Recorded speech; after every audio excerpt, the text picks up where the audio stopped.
Ganesh Kumar election commission thank you आज के 7 दफा থেকে 2 দফা এনেছেন আপনারাও বুঝতে পেরেছেন ভারতবর্ষের মানুষও বুঝতে পেরেছে যে মুর্শিদাবাদে ইলেকশন হচ্ছে পরের দিন কলকাতা মুর্শিদাবাদের গুন্ডাদের নিয়ে চলে এসো কলকাতা তারা রিগিং করবে তারপরের দিন হচ্ছে পশ্চিম বর্ধমান দুদিন বাদে সমস্ত গুন্ডাদের আবার নিয়ে চলে এসো পশ্চিম বর্ধমানে এখানে রিগিং করলো রিগিং করে চলে গেল পুরুলিয়া থেকে নদিয়া এই তো করে এসছেন এই যে ভুয়ো ভোটারের নামগুলো বাদ গেছে এদের দিয়েই তো জিতে এসছেন এতদিন এবার সেটা আর হবে না সুতরাং 2 দফায় ভোট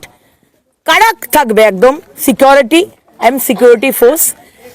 অবাধে মানুষ ভোট দিক এইটুকুই আপনার কাছে আরজি মিস্টার গণেশ কুমার অবশ্যই ফায়দা হবে এখন অবাধে মানুষকে ভোট দিতে হবে এই গতকালের মতো যদি সেন্ট্রাল ফোর্সকে বসিয়ে রাখা হয় আর পুলিশ দাঁড়িয়ে দাঁড়িয়ে রেস্টুরেন্টের ভেতর ঢুকে ঠান্ডা হাওয়া খাচ্ছে আর সাধারণ মানুষ মাননীয় প্রধানমন্ত্রীর সভায় যাচ্ছে আর বড় বড় থান ইট মারছে আর ক্যাবিনেট মিনিস্টার বাইরে এসে বলছেন যে বিজেপির কর্মীরা এরা বাসে পাথর নিয়ে যাচ্ছিল লাঠি নিয়ে যাচ্ছিল আমাকে মেরেছে এই কাঁচা স্ক্রিপ্ট না আমরা শুনতে রাজি আছি না আমরা এগুলোকে বিশ্বাস করি সুতরাং মানুষ অবাধে ভোট করুক আমাদের আর কোনো আছে 2026 কোথায় দেখছেন বিজেপিকে আমি দেখার কেউ নেই আমি জানি সরকার হচ্ছে কারণ আমি রাস্তায় ঘাটে ঘুরে বেড়াই সমস্ত গ্রাউন্ড লেভেলের মানুষ সাধারণ মানুষ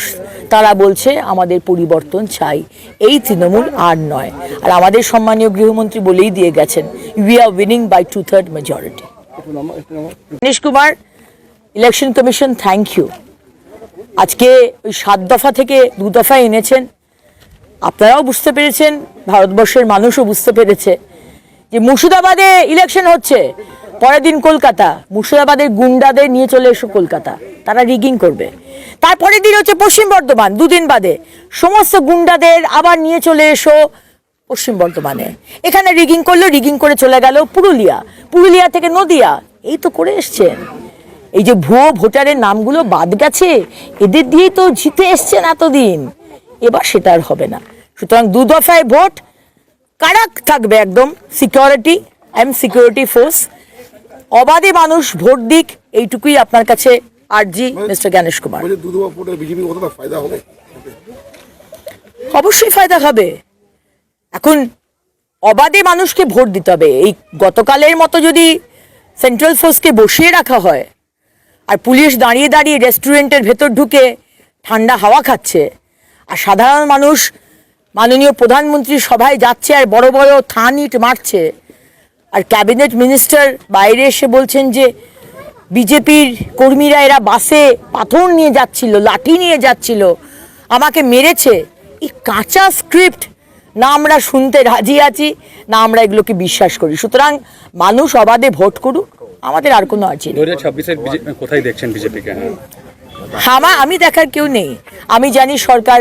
হচ্ছে কারণ আমি রাস্তায় ঘাটে ঘুরে বেড়াই সমস্ত গ্রাউন্ড লেভেলের মানুষ সাধারণ মানুষ তারা বলছে আমাদের পরিবর্তন চাই এই তৃণমূল আর নয় আর আমাদের সম্মানীয় গৃহমন্ত্রী বলেই দিয়ে গেছেন we are winning by 2/3 majority Ganesh Kumar election commission thank you আজকে 7 দফা থেকে 2 দফা এনেছেন আপনারাও বুঝতে পেরেছেন ভারতবর্ষের মানুষও বুঝতে পেরেছে যে মুর্শিদাবাদে ইলেকশন হচ্ছে পরের দিন কলকাতা মুর্শিদাবাদের গুন্ডাদের নিয়ে চলে এসো কলকাতা তারা রিগিং করবে তারপরের দিন হচ্ছে পশ্চিম বর্ধমান দুদিন বাদে সমস্ত গুন্ডাদের আবার নিয়ে চলে এসো পশ্চিম বর্ধমানে এখানে রিগিং করলো রিগিং করে চলে গেল পুরুলিয়া থেকে নদিয়া এই তো করে এসছেন এই যে ভুয়ো ভোটারের নামগুলো বাদ গেছে এদের দিয়েই তো জিতে এসছেন এতদিন এবার সেটা আর হবে না সুতরাং 2 দফায় ভোট কারাক থাকবে একদম সিকিউরিটি ফোর্স অবাধে মানুষ ভোট দিক এইটুকুই আপনার কাছে আরজি মিস্টার গণেশ কুমার অবশ্যই ফায়দা হবে এখন অবাধে মানুষকে ভোট দিতে হবে এই গতকালের মতো যদি সেন্ট্রাল ফোর্সকে বসিয়ে রাখা হয় আর পুলিশ দাঁড়িয়ে দাঁড়িয়ে রেস্টুরেন্টের ভেতর ঢুকে ঠান্ডা হাওয়া খাচ্ছে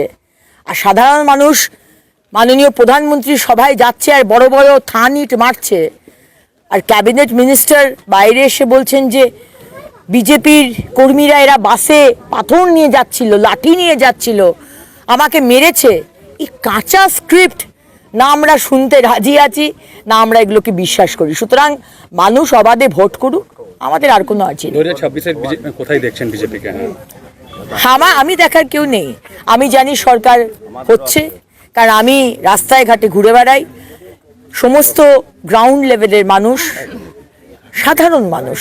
তারা বলছে আমাদের পরিবর্তন চাই, এই তৃণমূল আর নয়। আর আমাদের সম্মানীয় গৃহমন্ত্রী বলেই দিয়ে গেছেন, we are winning by 2/3 majority.